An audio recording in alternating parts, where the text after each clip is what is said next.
We are deep into the 2024 NBA season, and teams have just established their rotations. Some teams like the Timberwolves had it mostly figured out before the season started, while others like the Suns needed time to figure out their guys. Every year there are a handful of players who are good enough to get regular minutes, but for one reason or another aren't playing. In this video you will find a list of players that are either out of their team's rotations or don't project to be in when their team is fully healthy, and could become trade candidates this season.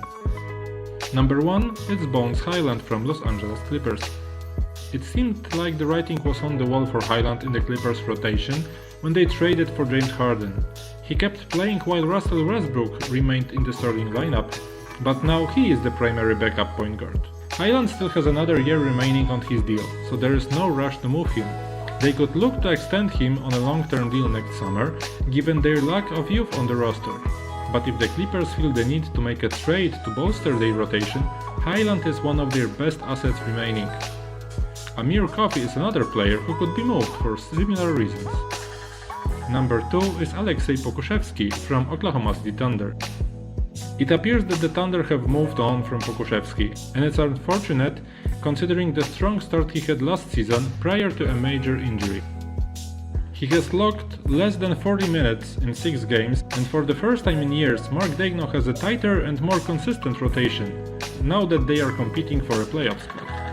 Unless Pokusevski is able to break into the rotation over the next few months, it seems like inevitably that the Thunder will get an asset for him ahead of the trade deadline. There should be plenty of teams willing to take a flyer on him ahead of restricted free agency. Tre Mann is another player worth monitoring, but there is still time with another year left on his deal. Number 3 is Monte Morris from Detroit Pistons. Morris hasn't played a game yet for the Pistons and isn't expected to return for a while. But once he and the rest of the Pistons roster are healthy, there is no guarantee he will have a regular role. They already have 4 point guards in Cade Cunningham, Jaden Ivey, Killian Hayes and Marcus Sasser, who are in the rotation and have played well enough to warrant minutes. The deeper we get into the season, the less Morris projects to have the role with this exact iteration of the roster. His $9.8 million salary could be easily moved to a contender that needs an additional playmaker. Number 4 is James Wiseman, also from Detroit Pistons. His acquisition was head-scratching from the Pistons' perspective, especially since they already had so many centers. But if he was going to get regular minutes on any team, you would think it would be with them. Marvin Bagley is the primary backup center in Detroit, leaving Wiseman minutes only when there is an injury. If he cannot get into the rotation by the trade deadline, he could potentially be moved again to a team that could take a flyer at center. Number 5 is John Konchar from Memphis Grizzlies. He has always been a solid third guard for the Grizzlies and an underrated rebounder. He didn't play much early on, despite their many injuries, and now as a starter is having the worst shooting splits of his career. He is still a good player to have off the bench at just $6.2 million over the next 3 years, but the Grizzlies will need to reduce a roster spot once Ja Morant's suspension is over.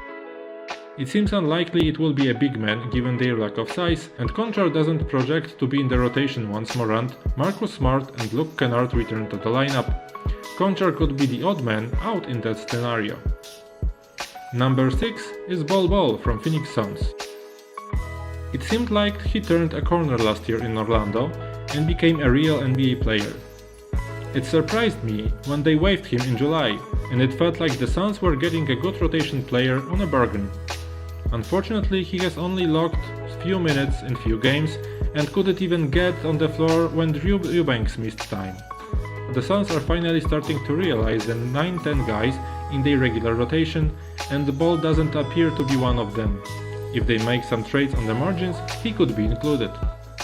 And finally, number 7 is Lonzo Ball from Chicago Bulls. It goes without saying that Ball would be playing for the Bulls if he were healthy.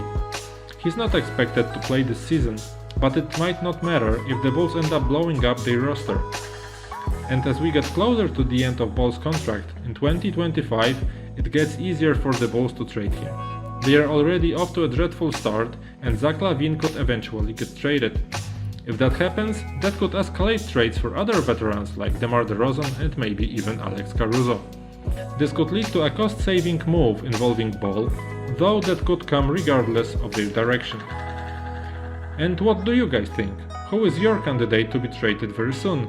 Let me know in the comments. And for now, thanks for watching and I see you next time. Bye!